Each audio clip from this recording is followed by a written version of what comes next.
Kapan seorang murid itu mengerti dirinya seorang murid? Pemaknaan pertama, kapan seorang murid itu mengerti bahwa dirinya sudah berangkat berjalan menuju Allah. Rahasia takdir. Nah, bisa bermakna juga seperti itu. Astaghfirullah Rabbal baraya Astaghfirullah minal khataya. Bismillahirrahmanirrahim. Alhamdulillahirabbil alamin wassalatu wassalamu ala asyrafil anbiya'i wal mursalin sayyidina wa maulana Muhammadin wa ala alihi wa ashabihi ajma'in. Rabbi syrah li sadri wa yassir li amri wahlul 'uqdatam min lisani yafqahu qawli. Rabbi zidni ilma warzuqni fahma. Amin ya rabbal alamin. Bapak-bapak, saudara-saudara yang dirahmati Allah Subhanahu wa taala, alhamdulillah malam hari ini kita bisa ngaji kembali 1 minggu sekali gitu ya. Syukur-syukur dalam 1 minggu sambil nunggu pengajian itu panjenengan bisa mutolaah. Mutolaah itu mengulang-ulang kembali apa yang kita ngajikan sehingga lebih bisa meresapi. Salawat serta salam semoga tetap terlimpahkan kepada Nabi Muhammad Sallallahu Alaihi Wasallam. Pada malam hari ini kita melanjutkan tentang hikmah yang diungkapkan oleh Syekh Ibnu Athaillah As-Sakandari, bahwasannya bagaimana bisa seseorang itu menjadi luar biasa atau kharikul adat. Kalau bahasa pesantrennya sering dengar kharikul adat itu nganeh-nganehi. Nganeh-nganehi itu diantaranya yang paling sering diceritakan iso ngawang, iso berjalan di atas air, bisa ke alam malakut, alam lahut dan lain-lain. Mungkin badannya ke sini tapi bagian dari dirinya yang lain bisa ke puncak Himalaya, bisa ke Ka'bah gitu. Itu kan aneh-aneh, nggak biasanya, karena biasanya orang nggak bisa kan. Nah, bagaimana bisa seseorang itu memperoleh hal-hal yang luar biasa atau kharikul adat seperti itu kalau dia memperlakukan hawa nafsunya biasa-biasa saja. Artinya kalau seseorang itu memperlakukan hawa nafsunya biasa saja, mendidik hawa nafsunya biasa saja, mengendalikan hawa nafsunya biasa saja, maka gitu ya, dia tidak akan keanugerahan atau teranugerahi sesuatu yang luar biasa. Nah, itu kan kalau bahasa lugasnya yang ikhtiarnya luar biasa, insya Allah Allah berkenan untuk memberikan anugerah yang luar biasa gitu. Bahasa pasaran bahasa pasar sana itu sebut rego nggawa rupa. Lah nek nggawane dhuwit 1000 ya oleh kerupuk, tapi nek 10.000 oleh tahu karo tempe, nek 100.000 karo ayam karo nila karo lele. Nah, hal itulah yang disebutkan, yang difirmankan oleh Allah Subhanahu wa taala, bahwasannya sungguh Allah itu tidak merubah nasib suatu kaum sampai kaum itu merubah keadaan nafsunya. Contoh yang paling mudah, nek biasa males jadi rajin, nek biasa gak teliti jadi lebih teliti. Kalau biasanya gak gelem poso dadi gelem poso, biasa gak gelem sholat tahajud dadi gelem sholat tahajud. Nah, itu merubah nafsu, merubah keadaan diri. Nah, terkait hal itu ini ada sebuah cerita, ada sebuah kisah. Insya Allah nanti malam hari ini kita hanya membahas kisah itu saja. Kisah ini diceritakan dari Syekh Abdul Abbas bin Al-Arifi. Bismillahirrahmanirrahim. Qala Asy-Syaikh Abdul Abbas bin Al-Arifi, Asy Abdul Abbas bin Al-Arifi itu bercerita begini. Asbahtu, satu saat di pagi hari, yauman, satu saat di pagi hari dalam suatu hari gitu. Mahmuman, saya itu dalam keadaan resah, gelisah. Ini Asy Abdul Abbas Al-Arifi itu dalam suatu pagi dia merasa resah, gelisah. Ya, resah gelisah itu kadang-kadang nggak ada sebabnya. Tapi rata-rata orang itu resah dan gelisah pasti ada sebabnya. Nanti duit, kan duit, calon istri, jomblo itu kadang-kadang ya susah. Gak duwe beras, dan macam-macam. Nah, ini Syekh Abdul Abbas Al-Arifi seperti itu. Fakultu li Syekh Abil Qasim bin Rawbaili. Nah, dalam keadaan seperti itu saya menceritakan keadaan saya li Syekh kepada Syekh Abul Qasim bin Rawbail. Hadis nih, ibaratnya karena ini keadaan jiwanya itu sumpek, resah dan gelisah, maka dia datang ke gurunya atau temannya gitu. Insya Allah kalau ini gurunya.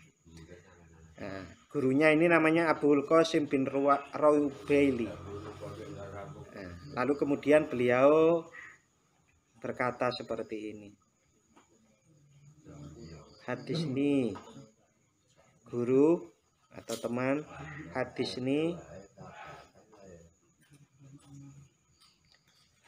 ceritakanlah kepadaku bihikayatin, dengan suatu cerita, asallahu ayyufarrija ma bi, yang semoga Allah dengan cerita tersebut melonggarkan hatiku, melonggarkan apa yang ada dalam diriku. Maksudnya melonggarkan atau membuat bahagia saya, atau menyibak kegelisahan yang ada di dalam diri saya.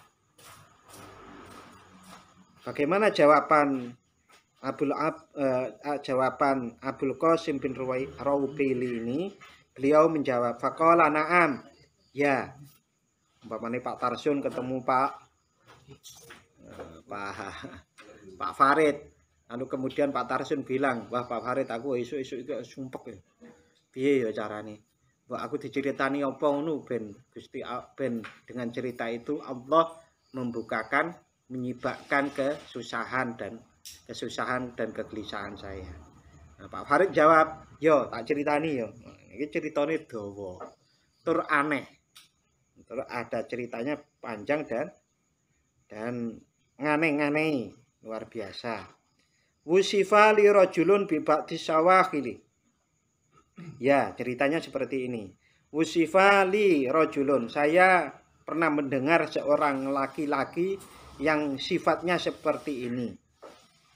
Bi ba'di sawahili, yang dia itu berada di pinggiran pantai. Yu'rafu bi Abil Khayyar, yang dia itu terkenal dengan disebut Abu Khayyar. Faqasattuhu, maka kemudian setelah saya mendengar cerita orang itu, saya berkehendak untuk menemui beliau, menemui Abu Khayyar. Fawajadtuhu ala sahilil bahri, maka saya menemukannya di pinggir pantai. Di satu pinggir pantai tertentu gitu ditemukan orang itu. Mungkin kita mungkin ya bisa di pantai selatan gitu. Karena orangnya terkenal memang senengannya ke pantai gitu. Nah, kalau di sana ya pantai pantai Sungai Opak ya, Pak. Sungai Opak itu biasa ya, Pak Herman. Pak Herman biasanya di sana. Ada orang kok disifati seperti itulah. Saya menuju ke sana. Saya menemukan dia di pinggir pantai. Fasalamtu alaihi, maka kemudian saya bersalam, assalamualaikum. Wajalastu, dan kemudian saya duduk, dijawab, lalu kemudian saya duduk di sampingnya. Falam yatakallamu walam ukallimuhu, dia tidak berkata apa-apa dan saya juga tidak berkata apa-apa. Jadi datang itu, assalamualaikum, waalaikumsalam, duduk. Sing teko ya orang ngomong apa-apa, sing ditekani ya orang ngomong apa-apa. Coba nek jenengan, pemane sing ahli bahasa basi tapi ya penting bahasa basi itu. Pripun kabare, saking pundi, kan kadang ngono ya. Nek iki ora, iki sing teko ya meneng, sing ditekani meneng.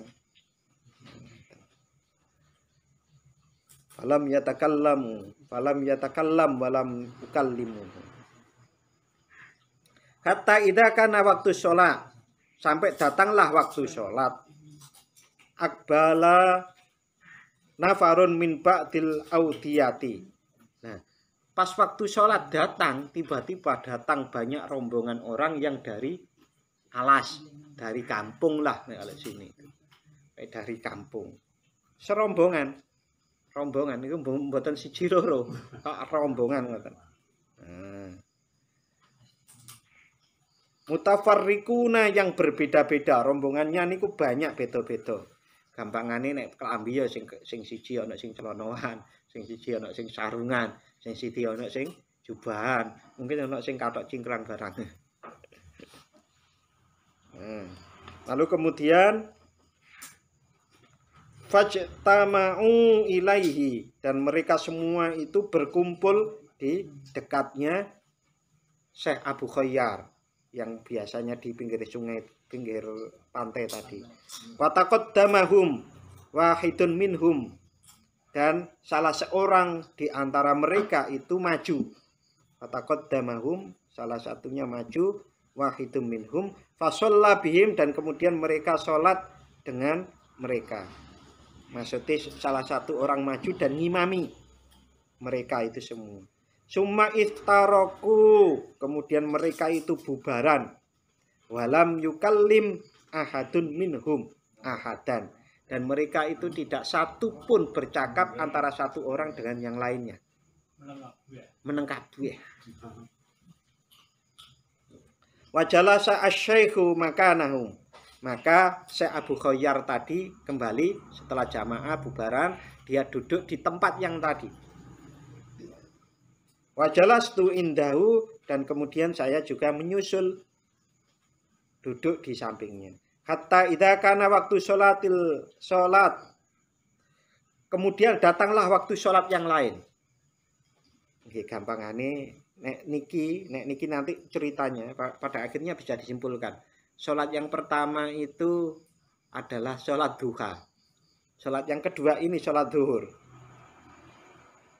Hatta idza kana waktu sholati hadara nafarun fasollu. Kemudian datanglah waktu sholat, datang juga rombongan-rombongan tadi, dan fasollu, kemudian mereka sholat berjamaah. Summa insarafu, kemudian mereka bubaran. Hatta idza kana waktul asir, sehingga kemudian datanglah, ya kayak seperti tadi, mereka bubar, Syekh Abu Khayyar duduk lagi di tempatnya, saya juga di situ. Lalu datanglah waktu asar. Ijtama'u wa shollu. Kemudian mereka semuanya berkumpul lagi wa shollu, dan kemudian sholat asar. Summa jalasu ba'da dzalika. Tetapi yang ba'da asar ini beda, mboten bubaran, tapi ngumpul-ngumpul. Summa jalasu ba'da dzalika. Mereka ngumpul-ngumpul, duduk-duduk, wa tadzakaru, dan mereka saling mengingatkan atau menuturkan, bercerita sayyiras sholihin, tentang jejak-jejak sayyiras sholihin, jejak-jejak orang soleh, cerita tentang orang soleh lah. Wa maqamatil arifin, dan bercerita tentang makom-makom para ahli ma'rifat, wal auliyai, dan makom-makom dan makomnya para wali.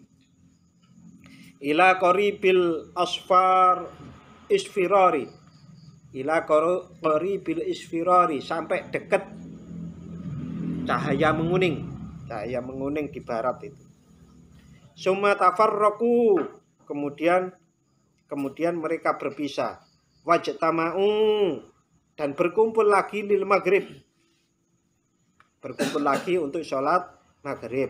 Summa tafarraqu, kemudian bubaran lagi. Fajalastu indahum salasata ayyamin, saya mengikuti orang-orang itu dengan keadaan seperti itu 3 hari. Wahum ala dzalika, dan mereka ya seperti tadi, tiap hari seperti itu. Summa waqa'a fi nafsi, kemudian terbersit fi nafsi, di dalam diriku. Waqa'a niku arti aslinya niku jatuh. Nanti kan terbersit di dalam hati saya, di dalam jiwa saya. An as'alahu, terbersit untuk bertanya kepada Syekh Abu Khayyar. An mas'alatin, dari sebuah masalah. Astafiduha, yang dengan bertanya itu saya akan mengambil manfaat. Fataqaddamtu ilaihi, maka saya maju kepadanya, kepada Syekh Abu Khayyar. Fakultu ayyuhas syekh, kemudian saya berkata, wahai Syekh, mas'alatun as'alu anha, ini ada sebuah masalah yang saya akan bertanya kepada panjenengan, kepada Anda tentang masalah tersebut. Faqala, saya tersebut kemudian menjawab, kul, ya takono. Fanadhara al jama'atu ilayya kal mungkirina.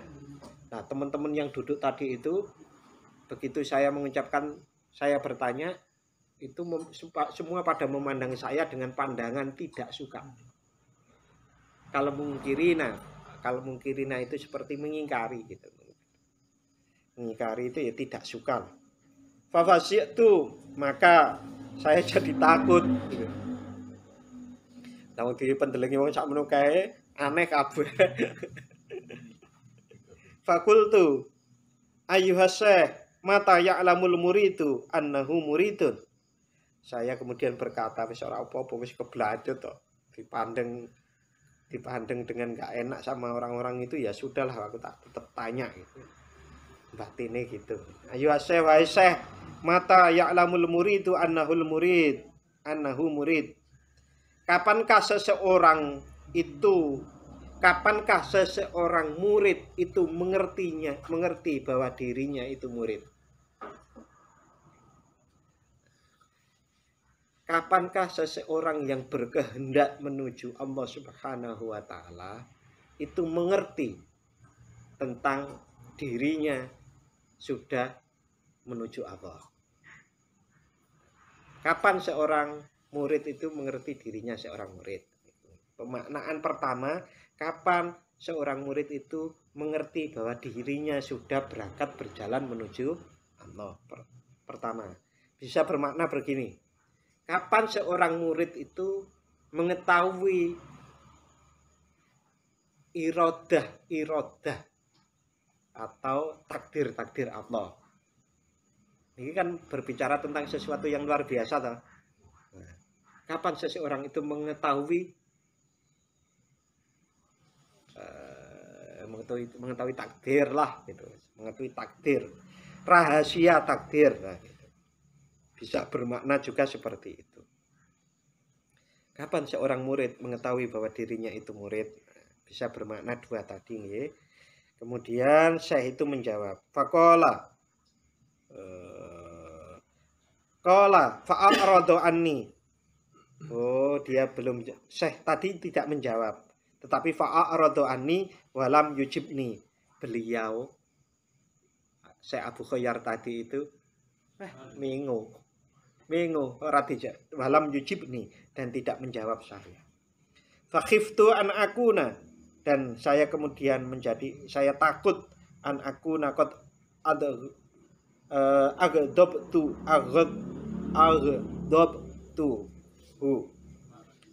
saya kemudian takut kalau beliau itu membenciku, tidak menyenangiku. Fakumtu anhu, maka saya kemudian berdiri ngaleh. Falamma kana fil yaumi tsani, dan di hari yang kedua, kultu di hari yang kedua saya berkata terhadap dirinya sendiri nggak ini, labudda an as'alahu anil mas'alati, saya itu harus bertanya. Labudda an as'alahu, saya harus bertanya kepada beliau anil mas'alati, dari satu masalah. Wa azamtu ala dzalika, dan saya menguatkan untuk bertanya tersebut. Fataqaddamtu, dan kemudian saya maju ilahi kepada Syekh Abu Khayyar yang penjaga pantai tadi, Sunan Kalijogo. Wa qultu ayyuhas syekh, dan saya kemudian bertanya, wahai syekh, mata ya'lamul muridu annahu muridun, kapan seorang murid itu mengetahui bahwa dirinya itu adalah murid, atau bahwa dirinya sudah berkehendak mulai berjalan menuju Allah. Fa'aradu anni kal ula, maka beliau menguh dan tidak menjawab saya seperti sebagaimana hari pertama. Walam yujawibni, dan beliau tidak menjawab pertanyaan saya. Fakumtu wa'udtu fisalisa, maka kemudian saya berdiri ngalih. Wa'udtu, dan saya kembali bertanya fisalisa, di hari yang ketiga. Wa sa'altuhu anil mas'alati, dan kemudian saya bertanya tentang sebuah masalah bi ainiha, dengan permasalahan yang kemarin. Fajtama'a, kemudian ngeladeni. Fajtama'a niku ketemu. Maksudnya tadi itu kan fa'arodo kan ngalih. Nek niki ya apa diladeni. Beliau menjawabnya. Waqala, kemudian Syekh Abu Khayyar menjawab, la taqul hakada adzunnuka turidu an tas'al, la taqul hakada, janjane pertanyaanmu iku aja ngono iku. Iku malah pertanyaan sing disalahke. Mengapa kemarin 2 kali itu tidak dijawab? Karena pertanyaannya salah. Nah, pertanyaan sing bener niku pripun? Adzunnuka Syekh Abu Khayyar melanjutkan, jangan bertanya seperti itu. Aku menyangka turidu an tas'ala an awwali qadamin yadul muridu fil iradah.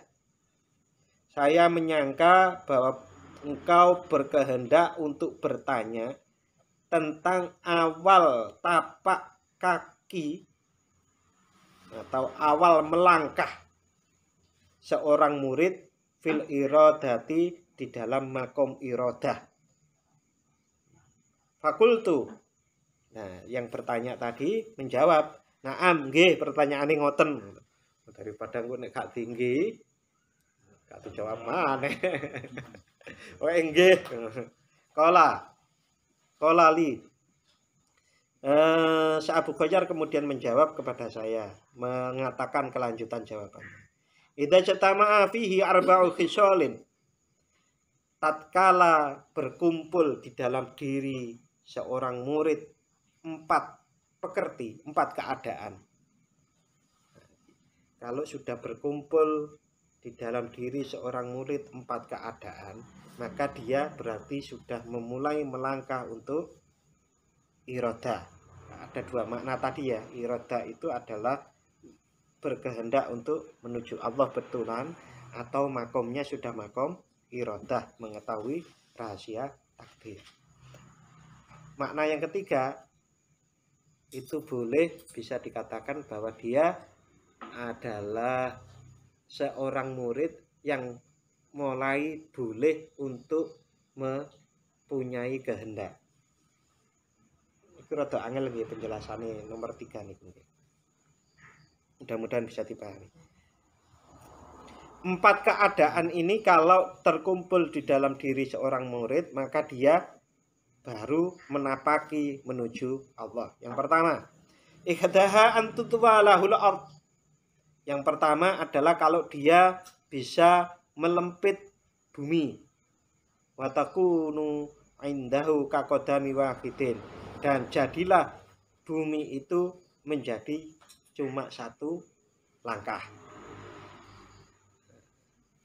Kalau orang sudah bisa ilmu melempit bumi, yang bumi itu akhirnya menjadi cuma satu langkah. Itu yang pertama. Nah, ini kan bicara masalah khariqul adat toh. Ingatan iki. Wa ayyam sya alal ma. Yang kedua kalau dia bisa berjalan di atas air. Nganggo perahu, Pak. Nganggo kapal kayak lebih gede, malah iso turu di atas air. Ya kan? Ngerakmu jalan di atas air. Nek nggawa perahu, nggawa kapal. Sak madang iso turu.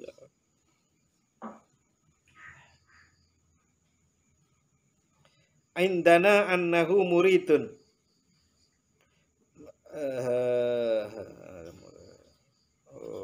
Lompat.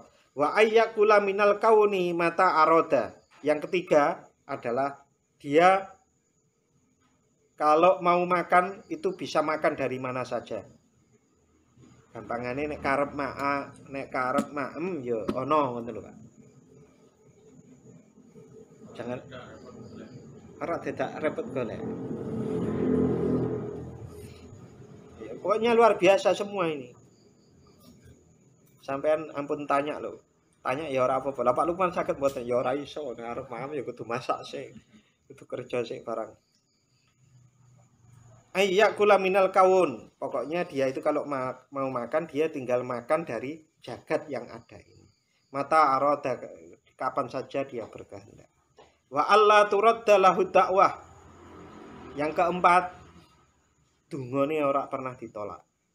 Fa inda dzalika yadau awwalu qadamihi fil iradah. Kalau seseorang bisa seperti empat itu tadi, maka dia awal meletakkan langkahnya di dalam menuju Allah. Mana yang pertama? Dia berarti lagi menapaki makom iradah, mengetahui rahasia takdir. Makna yang ketiga, maka dalam kondisi seperti itu dia mulai boleh untuk punya keinginan atau iradah. Wa amma mata ma'alimal muridu indana annahu muridun. Dan saat seseorang diketahui saat seseorang wa amma mata ma'alima.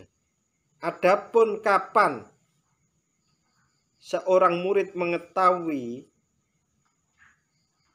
indana annahu muridun, mengetahui iradah itu, maka menurut kami dia itu betul-betul seorang murid. Sakotau min haddil iradah, yang kemudian dia melangkah melintasi batas iradah itu. Qala Asy-Syaikh Abdul Abbas bin Arifi. Ini tadi kan Syekh Abdul Abbas Al-Arifi itu sumpek esok cerita ke Syekh Abdul Qasim. Syekh Abdul Qasim bercerita tentang Syekh Abdul Khayyar kan nggih. Nah, ceritanya entek ngoten niku. Nah, kembali lagi kepada Syekh Abdul Arifi tadi radhiyallahu an, fasabtu sayhatan.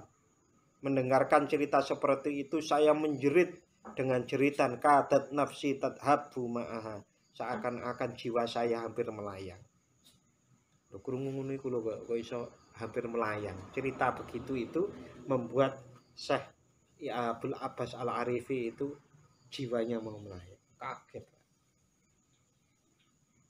Kagetnya seperti apa? Mengapa kok kaget seperti itu? Nggih, nanti penjelasan panjang lebarnya nggih.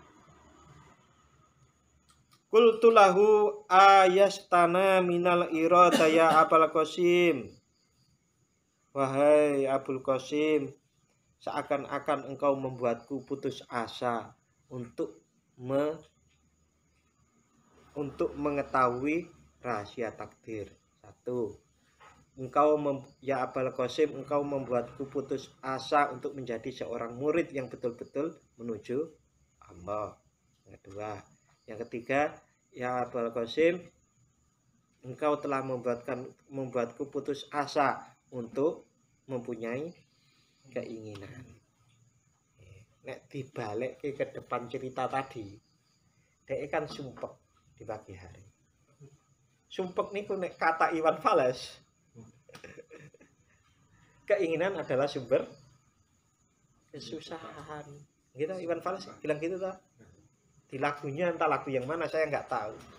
Tetapi memang biasanya orang susah itu karena keinginan yang tidak tercapai. Gitu. Saya ingin makan sate. Waduh, saat saya mengatakan, waduh, orang sate, itu kan ada kesusahan. Tampaknya Syekh Abdul Al-Arifi ini itu nggak tahu kesusahan apa kan. Nah kemudian cerita malah diceritani seperti itu. Ya Abul Qasim, wa ta'ajabtu min uluwihi himmati hada, dan saya menjadi takjub dengan himmah keduren. Saya menjadi takjub dengan tingginya himmah atau cita-cita beliau-beliau itu. Beliau-beliau itu cita-citanya tinggi. Artinya meletakkan betul-betul iradah, kalau itu dimaknai keinginan. Itu betul-betul nek wis iso kaya ngono boleh orang itu punya keinginan.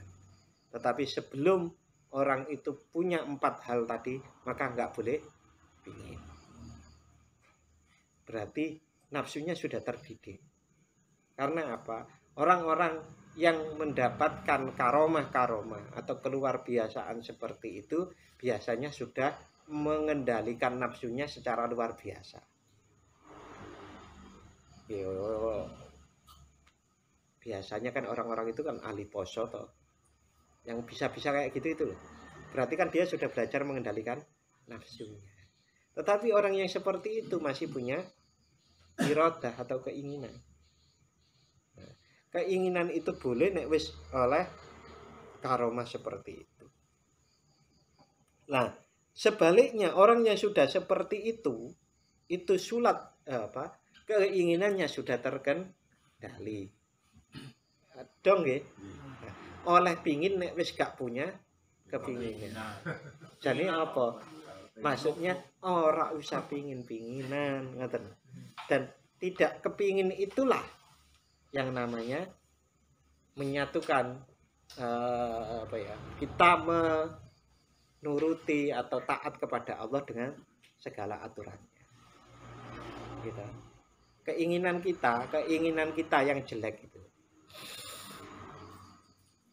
itu kan tidak kita laksanakan karena kita takut kepada Allah. Berarti kita lebih mendahulukan kehendak Allah, iradahnya Allah.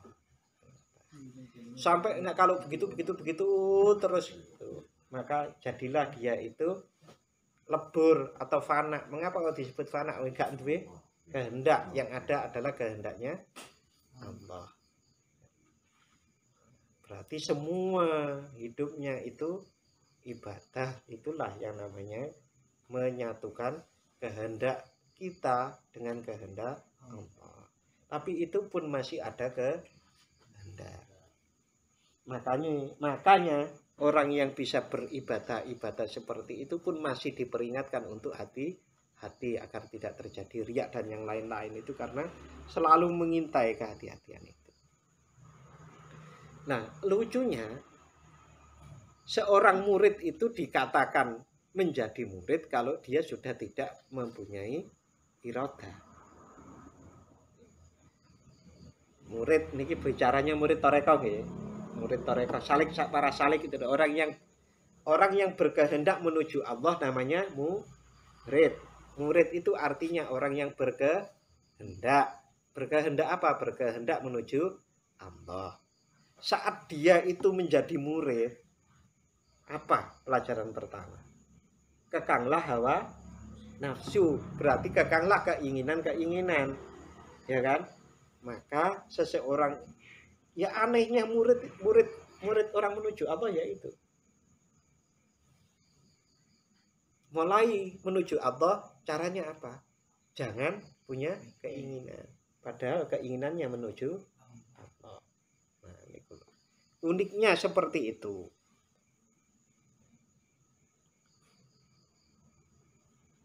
Intaha, selesailah cerita tadi. Nah, wa'lam, niki Syekh Ibnu Abad yang mensarai Al-Hikam ini berpendapat seperti ini. Mengertilah annahu awwalu ma yukhraqu lahu minal adah. Sesungguhnya hal pertama yang dijadikan luar biasa, hal pertama yang dijadikan luar biasa atau tidak sesuai dengan adat, minal adati tasmiyatu bismil murid, yaitu namanya dinamakan murid yang saya jelaskan tadi itu. Jadi sesuatu yang luar biasa itu adalah seorang murid yang disebut menjadi murid saat tidak punya iroda ya keinginan. Ini nek paham bahasa Arab niku apa? Unik gitu, uniknya. Dikatakan seorang yang murid itu punya keinginan, tapi dia itu menjadi murid kalau sudah tidak punya keinginan. Ma'a kauni maslubul iradah, beserta adanya dia itu sudah mendedel atau membredel irodahnya. Wa ma aksana ma qala syair, sebagaimana ini ada syair yang sangat bagus sekali. Takunu muridan summa fika iradatun idza lam turid syai'an fa anta muridu. Takunu muridan, engkau menjadi seorang murid, summa fika iradatun, kemudian di dalam dirimu menetap sebuah kehendak. Idza lam turid syai'an, maka tatkala engkau tidak menginginkan sesuatu, fa anta muridun, maka engkau betul-betul seorang murid. Ini syairnya seperti. Insyaallah minggu depan kita lanjut kembali. Mudah-mudahan paham nggih. Niki rada angel. Nggih, sebelum kita tutup ngajinya, napa sing ditanyakan dari hal ini? Ceritanya itu kados ceritanya si Abdul Qadir Jalani. Nggih. Waktu diprotes muridnya. Karena mangan tempe. Oh, nggih. Memang pernah ada cerita satu kisah di mana Syekh Abdul Qadir Al-Jilani itu pernah diprotes wali murid. Yang protes wali murid. Jadi ada seorang santri dititipkan di pondoknya Syekh Abdul Qadir Al-Jilani. Nah, murid ini dikasih makanan sehari-harinya, niku makanan-makanan yang sangat prihatin. Sementara pas waktu wali santri ini datang ke sowan ke Syekh Abdul Qadir Jalani, Syekh Abdul Qadir Jalani lagi makan ayam, ngoten lho. Wah, niki pripun to Syekh? Ya cerita detailnya enggak begitu panjang lah. Tapi akhirnya protes, dalam tanda kutip protes. Syekh, ini gimana sih kok Syekh makannya enak-enak pakai ayam, sementara anak saya itu kok prihatin makannya kok gitu. Kan Syekh Abdul Qadir habis makan ayam tuh tulang-tulangnya kan ada. Nah, tulangnya kemudian disuwuk, kemudian jadilah ayam hidup lagi. Nah, dia bilang begitu. Syekh Abdul Qadir Jalani bilang begitu itu. Engko nek muridmu wis iso kaya ngene iki, baru makan ayam ngono lho. Nah, itu hampir sama seperti itu. Artinya orang-orang seperti itu makan ayam itu bukan keinginan. Orang-orang seperti itu ya keinginannya hanya mengabdi kepada Allah. Apapun yang tampak itu adalah dalam rangka pengabdian. Sehingga kan begini, selalu kita itu disajikan oleh satu keadaan yang luar biasa dari seorang waliullah. Waliullah omahe api, mobilnya api, pakaiannya bagus-bagus. Kan sering begitu ya. Padahal wali Allah kudune kan prihatin. Sing kuduke prihatin itu ya sapa? Apa ada di Al-Qur'an? Tidak ada. Inna auliya Allah khaufun alaihim walahum yahzanun. Tandane waline Gusti Allah itu dia tidak punya takut dan tidak punya sedih. Bukan kudu prihatin. Bingung ora jenengan? Prihatin itu adalah salah satu jalan untuk menuju orang melatih dirinya agar tidak punya takut dan tidak punya sedih. Salah satu jalan. Karena ada jalan yang lain. Ada juga jalan kedermawanan.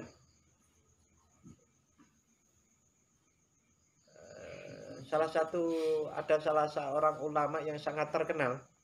Entah itu kalimatnya siapa. Kami itu memperoleh derajat kewalian bukan karena ibadah kami, tapi karena kami kedermawanan. Wah.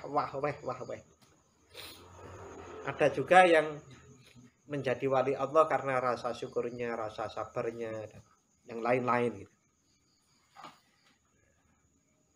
Intinya seperti itu. Kemudian kalau ditanyakan kelanjutannya, ya orang itu terlatih menjadi tidak resah, gelisah, tidak takut. Itu ya karena percaya Allah. Percaya sepenuhnya dengan Allah. Nah, orang itu agar bisa percaya sepenuhnya dengan Allah, ya kita sudah diajari oleh Rasulullah. Sholat sing sregep, puasa sing sregep. Tapi jangan berputar terus tanpa ada peningkatan. Sholat itu kan ya jenengi sholat subuh ya. Besok ya subuh, besoknya mana ya subuh. Kalau bisa subuh yang satu dengan subuh yang lain terjadi peningkatan, kan ngoten ta? Dari puasa Ramadan ke puasa Ramadan yang lain terjadi peningkatan. Nah, bagaimana caranya? Ya sinau, mikir, tafakur maksudnya. Salah satu yang menjalani itu, mengkoridori itu agar bisa rutin-rutin seperti itu ya istiqomah. Istiqomah itu ya wiritan yang istiqomah, sholat sunnah yang istiqomah, ya kayak gitu-gitu. Ya, nanti akan Allah berkenan, insya Allah berkenan untuk menganugerahi peningkatan itu. Sampai gak duwe wedi, gak duwe susah. Nah, saat itulah berarti waline Gusti Allah. Nah, apa malih pertanyaan ini? Masalah ini lempit bumi kali.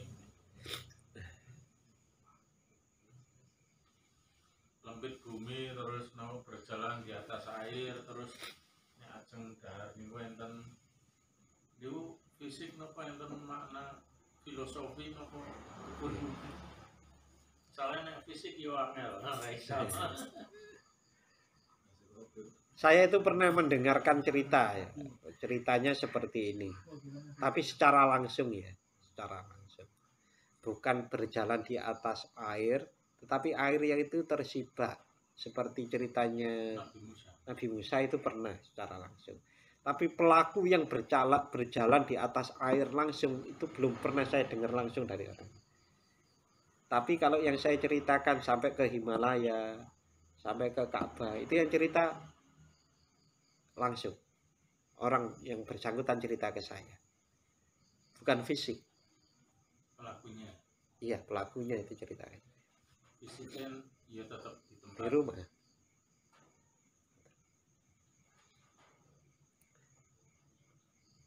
Pernah lihat film Kian Santang? Nunggu terus kayak gitu. entah Rogo Sukmo atau apa ya, mirip seperti itu. Nah kalau cerita yang seperti itu saya tidak sekali dua kali, banyak yang cerita ke saya.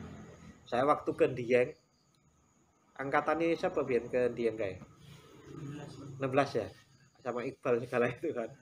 Nah itu saya wawancara dengan tetua adatnya itu, dan dia cerita kalau tiap malam apa gitu ngumpul bareng-bareng di sana dengan orang dari Jawa Barat, orang Jawa Timur ngumpul. Tapi itu bukan fisik. Nah, kalau yang cerita yang fisik secara langsung ini belum pernah ada. Tetapi kalau wiritan agar miber gitu, itu saya sampai sekarang saya catatannya ada. Cuma saya nggak bisa ngelakoni sekarang karena berat. Syaratnya tidak boleh, mohon maaf, berhubungan seks sampai 1 tahun kalau mau ilmu itu. Saya pernah Mbak menjumpai seorang itu yang itu secara kasat mata itu memang terbukti Jalan di atas air. Itu malah di masuk ke dalam kawah. Itu nyata itu masuk padahal. Terus kayak yang lipat bumi itu pernah dibuktikan beliau itu memang bisa juga sampai ke Mekah beneran cara penyaksiannya itu. Fisiknya itu merasa sampai beneran gitu. Cuma yang menjadi pertanyaan itu ya itu tadi, kadang apakah itu suatu kesengajaan atau mungkin ada ritualnya tertentu yang membuat istilahnya dilakoni karo lumrahe manungsa kayak kan enggak mungkin gitu. Yang sangat mungkin kalau yang masalah fisik lebih bumi itu begini, ada begini. Itu bukan yang dari sini loncat ke sana secara fisik.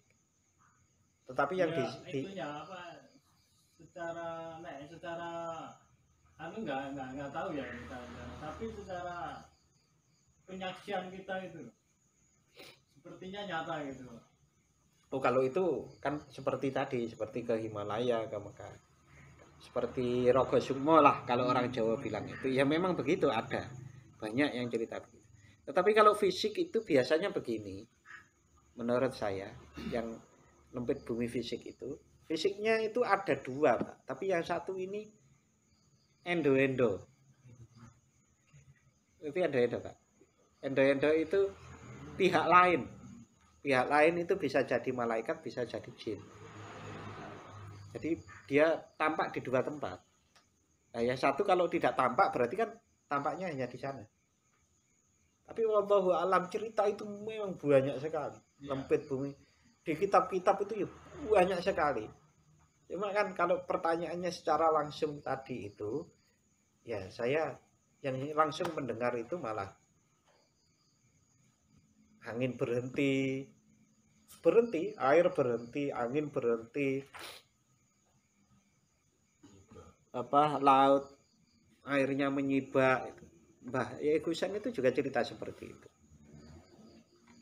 Diikuti beberapa temennya itu menyibak begitu. Apa yang terjadi? Ya cuma selalu ada dua. Itu kehendak Allah melalui para tentaranya yang berupa para malaikat atau para wali-wali Allah. Entah itu walinya Allah berupa manusia atau berupa jin, kita nggak tahu. Karena tidak selalu jin itu kan ya ada walinya Gusti Allah juga. Tapi kalau kita nggak tahu, ya mending tidak usah berhubungan dengan mereka.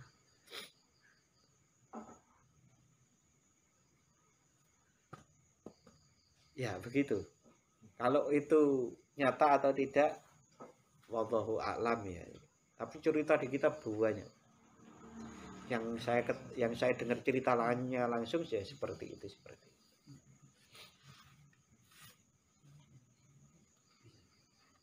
Itu nyata kok Pak.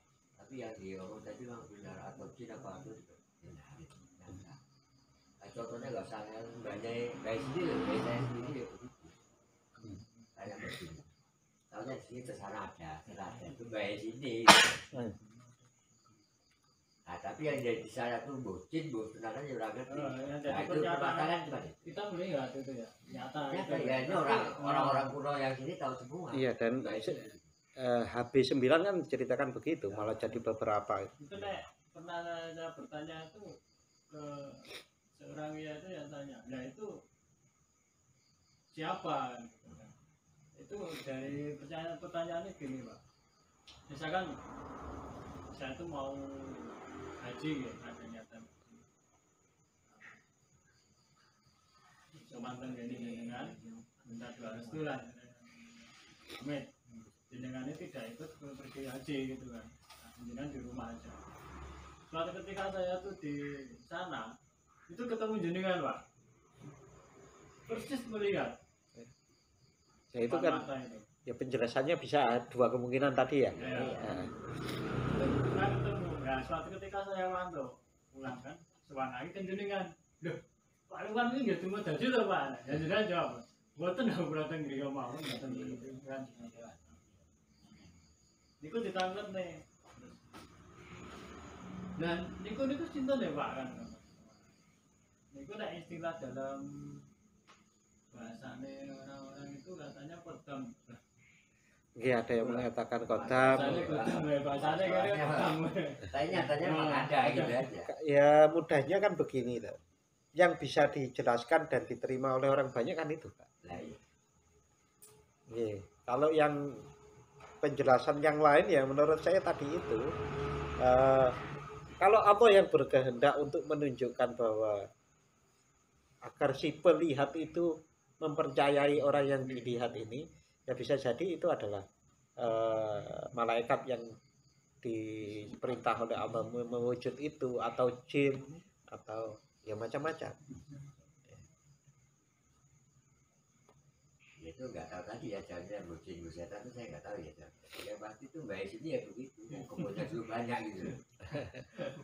Di sana ada. Sana. Oh, kalau itu ilmunya ada, Pak. Hah? Ada hizibnya itu. Ya mungkin. Mungkin gunanya ilmu Anak.